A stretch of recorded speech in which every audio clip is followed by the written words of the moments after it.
ama hangi oyun oynayacağım? Bak. Sen şöyle bir kız var ya. Bak. Hadi görüşürüz gençler. Kalksa ben gittim sen kalk. Anne. Bekle anne. Yunus nerede? Annem Yunus abin gidiyor. Tamam işte 2 dakika bir şey İnmiş aşağı inmiş. Onlar acele gitmeleri gerekiyor. Evet abla. Biz bugün gideriz sorarsın ne soracaksın. Evet arkadaşlar bugün sizinle beraber çok güzel bir oyun oynayacağız.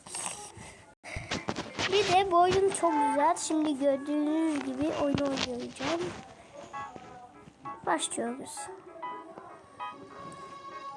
Dondurmaları böyle yemeye çalışıyorsunuz. Diğer kasın. Mesela ben yandım. Bu Haynisa ablam. Beraberce oynayacağız. Tamam başla. İkimiz beraber oynuyoruz şimdi.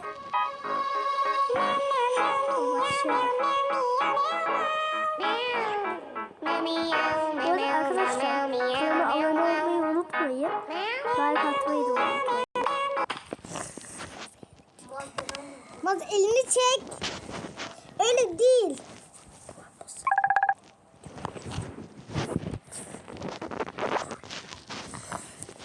Evet arkadaşlar şimdi devam ediyoruz. Evet arkadaşlar devam ediyoruz. Bir daha oynayalım.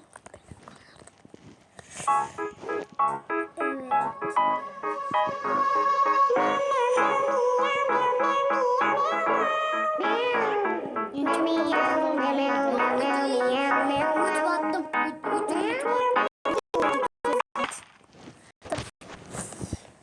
Arkadaşlar şimdilik bu kadar.